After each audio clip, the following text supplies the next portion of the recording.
Pandarosh present. Spoiled Rotten by Mohamed Elagoza. Part 3. It was 1 p.m.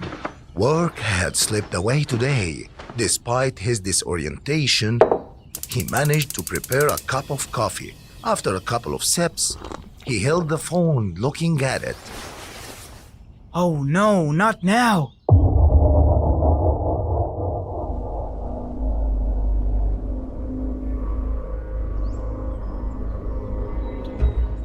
Mustafa found that his mother had called him 7 times and Talia had called him 4 times. Malika also called him a lot. She was surely worried when he didn't show up for work today. Mustafa called his mother first to check on her. Hey Mom, what happened? I've been calling you for 3 hours to tell you that Talia had given birth. Mustafa was shocked by the news. He hadn't expected his son to be born while he wasn't there, and he wouldn't be the first one to hold him as he had hoped. How is she? And how's the baby? Are they all okay? They are both fine, don't worry. It was a confusing situation. Mustafa felt like he was in the middle of the ocean, unsure how to proceed. Adding to this, his thoughts were scattered. He quickly got dressed. Struggling to concentrate, he began to gather his thoughts to navigate this difficult situation. He decided he would tell them that he had an important session today, put his phone on silent, then entered the session.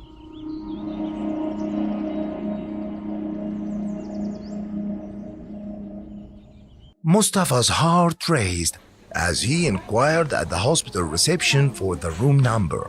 Unsure of what the meeting would be like, he took a deep breath, trying to maintain composure. Standing in front of room 227, he prepared to enter.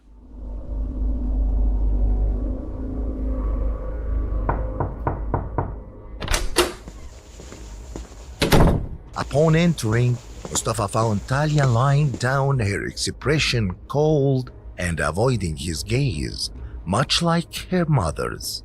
I'm so sorry. I had an important session at court, so I put my phone on silent. Mama Zuzu asked the nurse to bring the baby so that his father could see him. When the nurse brought the baby, Mustafa hurried to hold him, studying his features to discern what he had inherited from both Talia and himself. He took out his phone to take a selfie with Talia and the baby, named Safe. But Talia was still upset. He tried to make amends, while her mother tried to calm her, insisting that Mustafa had no choice. Talia decided to overlook the situation so as not to ruin their joy over their son. Mustafa breathed a sigh of relief, a mountain lifting off his chest. Everything had ended well. He went quickly downstairs to get some food and other necessities for the baby. Afterward, he hurried home to prepare his bag so he could go sit with Talia at her mother's place until she recovered and could return home. On the way, he called Malika.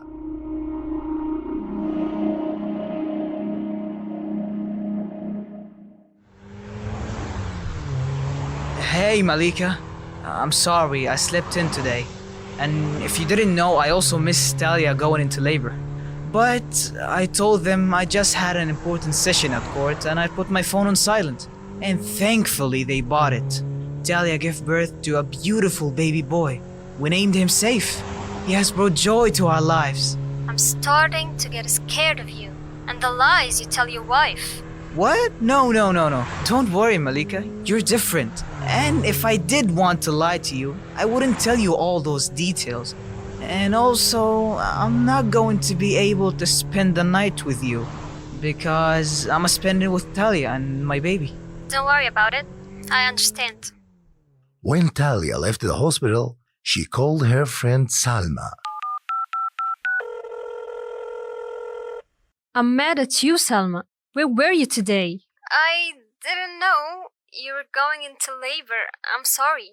After the call ended, Talia received a message on WhatsApp from her cousin, Amr, congratulating her on the birth.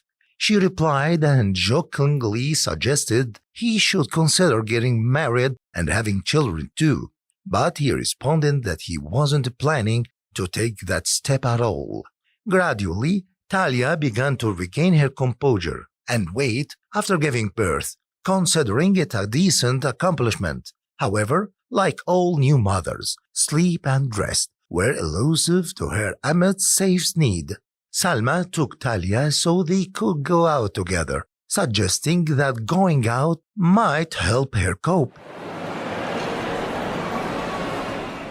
Talia had returned to work and took Saif to the daycare she works at. While returning to work improved her mental state somewhat, she still felt overwhelmed and constantly running. Talia and Salma were on one of their outings. Talia had bought some stuff for herself, then they headed home.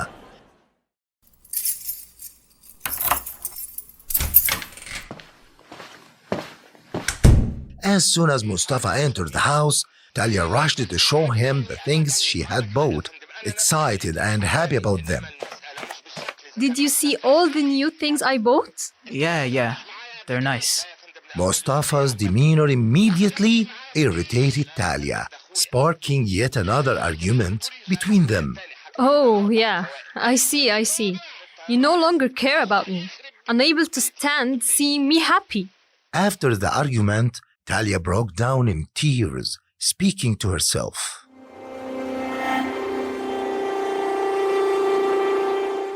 What happened to all the sweet emotions we had before marriage?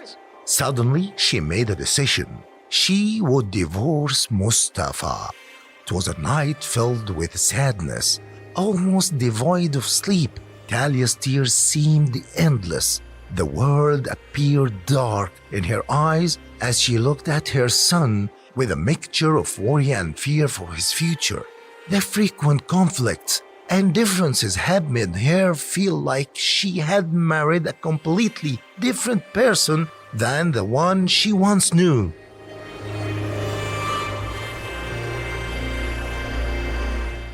The next morning, Talia called her mother.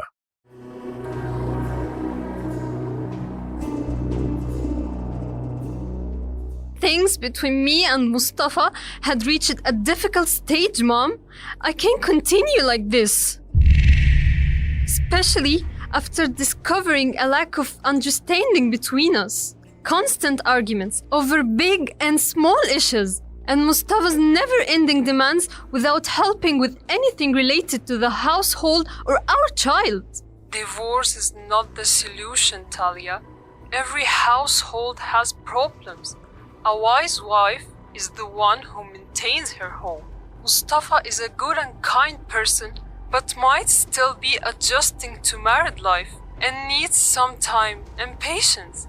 Try to talk to him and reconcile your differences, especially since you got married out of love.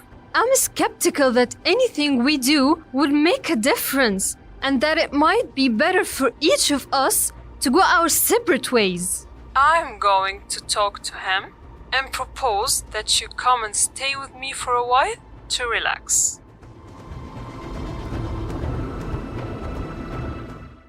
Opposite relationships, problems and conflicts with Talia contrasted by peace and harmony with Malika. This is how Mustafa's situation have become. The situation and the post-work outing with Malika seemed endless. While Mustafa was having lunch with Malika, he received a call from his mother-in-law. He asked Malika for permission to take the call. I was thinking that you should bring Talia and Saif to stay with me for a few days. What? Why? I feel that Talia is stressed and exhausted, especially since this is her first child and she's still getting used to the responsibility. I'm sorry, Mother. I can't stay over at your place. but I don't mind if Talia and Saif stayed with you for a few days.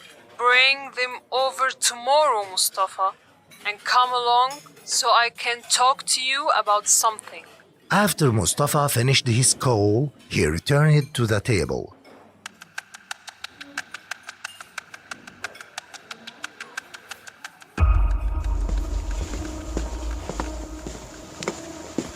Malika looked at him curiously, wanting to know what the call was about. When he reached her, she asked, What did your mother-in-law want? Talia complained to her mother about me. What? What you saying? You should be the one complaining since Talia isn't meeting your needs. Mustafa wasn't upset. In fact, he seemed unaffected by it. He was glad that he got the chance to talk to his mother-in-law about his relationship with Talia and to tell her he wants a divorce.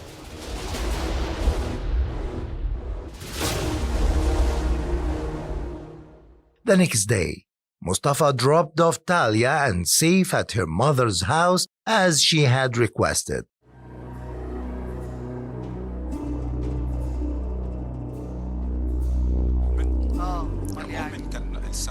Talia's mother talked to Mustafa privately. Look, Mustafa, I'm not liking the situation between you and Talia. Talia told me things I didn't like. She mentioned that you weren't treating her well like before, seemed changed towards her, and didn't appreciate her circumstances. She also said she couldn't stand being around you anymore. This talk upset Mustafa a lot. Look, mother, it doesn't seem like you know the truth. Talia was the one who changed after marriage, and I feel like I married someone different from the person I knew. She doesn't care about my needs at all, neither my clothing nor my food, and things have gotten even worse after pregnancy and childbirth. I'm surprised that she's the one complaining, and that I should be the one complaining. You are in the early stages of your life together, and you would naturally encounter problems, but you need to tolerate each other and be patient. You both need to make sacrifices, and over time, all the problems would end. And I promise you, I'm going to talk to Talia as well and help her understand. Mustafa is in a dilemma. His meeting with his mother-in-law and her approach to the conversation left him in a difficult spot. The decision about divorce is postponed indefinitely. He is scared of Malika's call. Unsure of what to say, he decides to meet his friends.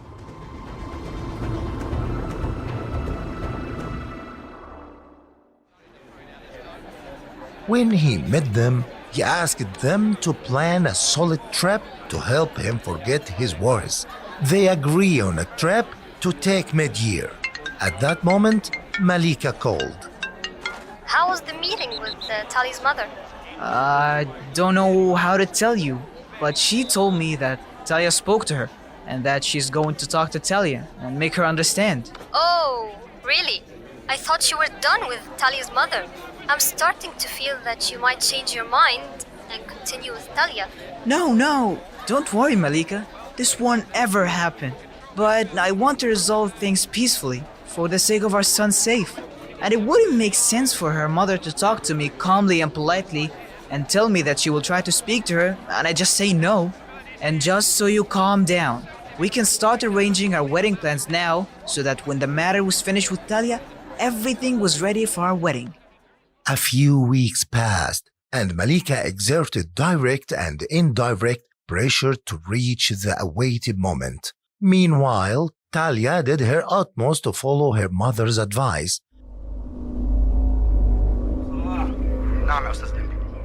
Talia suggested to Mustafa that they take a few days off and travel together.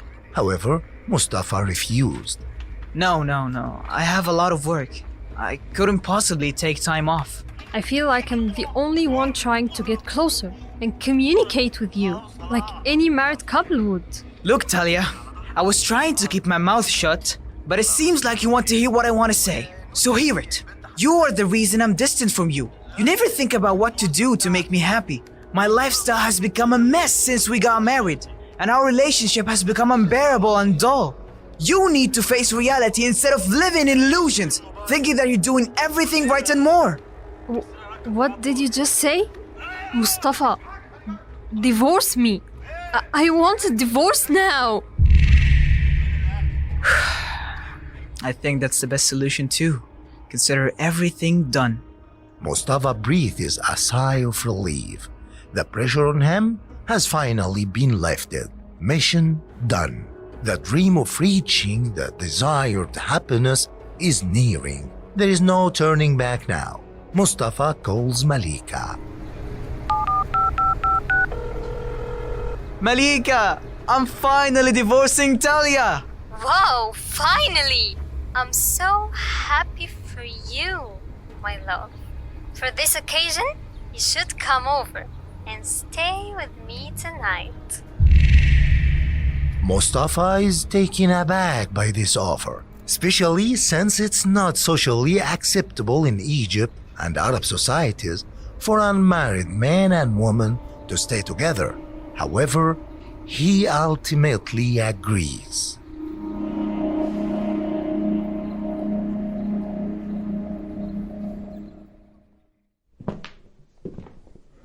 Mustafa proceeds cautiously, wary of glances around him.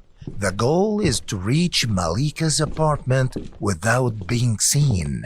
As soon as he arrives at her door, he calls her quietly on his mobile phone, asking her to open up for him. Mustafa doesn't knock on the door so that none of the neighbors overhear him, which would be embarrassing.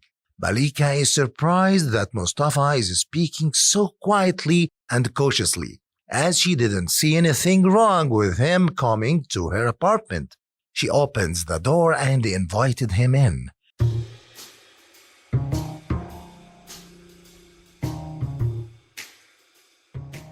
And goes to the kitchen to prepare dinner. After a while, Malika sets the food on the table, and it looks very appetizing. The taste is even better than its appearance. Malika goes out of her way to please Mustafa. She doesn't deny him anything that night, as if she's rewarding him for his decision regarding Talia, making him feel like he has found his long-awaited happiness.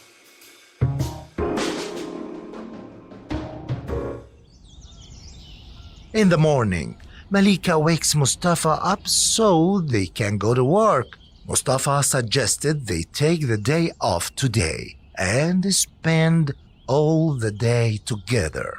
No, Mustafa, we can't. If we both don't go, people at work might suspect that there's something between us. Mustafa agrees with her reasoning. Before they leave, Malika gives Mustafa a copy of her apartment key so he can come in directly when he arrives. As for Talia, she was devastated seeing her marriage crumbling like this. She immediately called Salma in this state and told her she wanted to meet.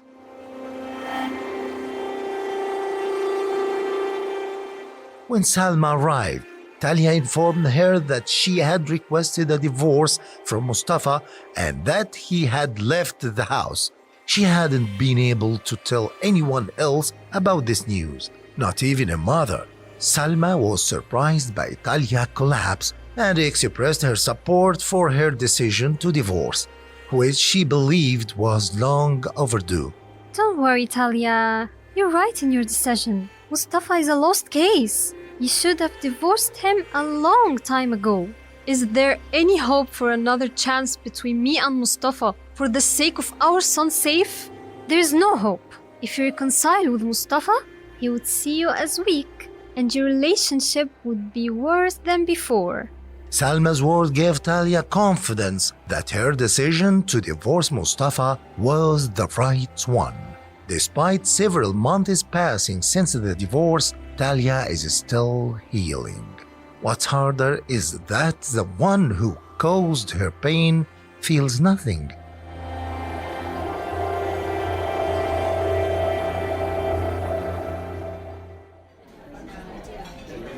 Mustafa had completed all preparations for his wedding with Malika, only needing to book the venue and finalize the paperwork. At the same time, Mazen and Haytham had arranged a trip they agreed upon, booking a week in Sharm el-Sheikh, a coastal city on the Red Sea coast of Egypt's Sinai. Even though this trip was scheduled just 2 weeks before the wedding, Malika didn't object. She just warned Mustafa not to look at any other girls there, also reminding him that during the same period she would also take time off work to prepare herself for the wedding and handle any pending matters.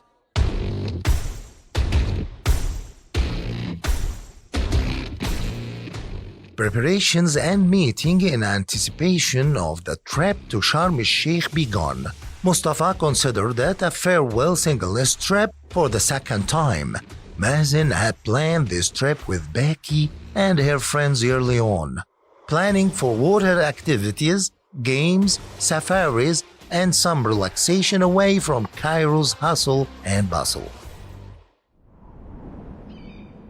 During the safari trip, the young men sat down to enjoy their special Bedouin tea.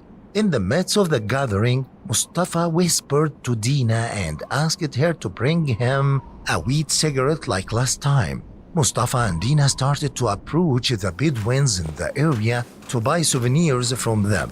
As they walked, they encountered an elderly Bedouin woman selling natural herbs, creams for joints, skin, and hair, and even stones. What are those stones for? They are stones from the mountain. Some for energy, others for luck, and some for warding of spirits from the house. Mustafa noticed the stone with a beautiful shape and varied colors. When he asked about it, the Bedouin woman said it was simply a decorative stone. Impressed by its beauty, Mustafa decided to buy the stone.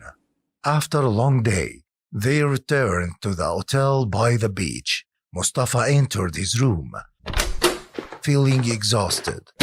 He took off his sandals filled with sand, craving a bit of rest before changing his clothes and taking a shower. Mustafa lay down on the bed and looked at the stone he had bought from the Bedouin woman.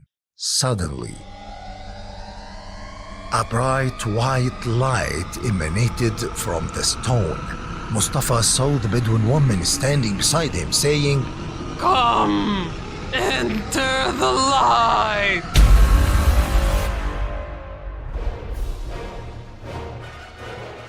Despite Mustafa's resistance, the Bedouin woman pulled him into the light. Suddenly, Mustafa found himself wearing very strange clothes with a long beard. Fear, horror, and tension gripped the situation. Mountains and deserts surrounded him. See you in the next part of Excessive Petting. Voice acting Adham RB, Mariam Hani. Translation Adham Mahmoud. Editing Mariam Hani. Art direction Ali Saeed. Sound engineering Tamer Yahya. International distribution Sandos Tamer. General supervision Wael Atta. Production manager Rasha Yahya. Narrating and directing Khalid Mahgoob. Best regards with Pandarosh.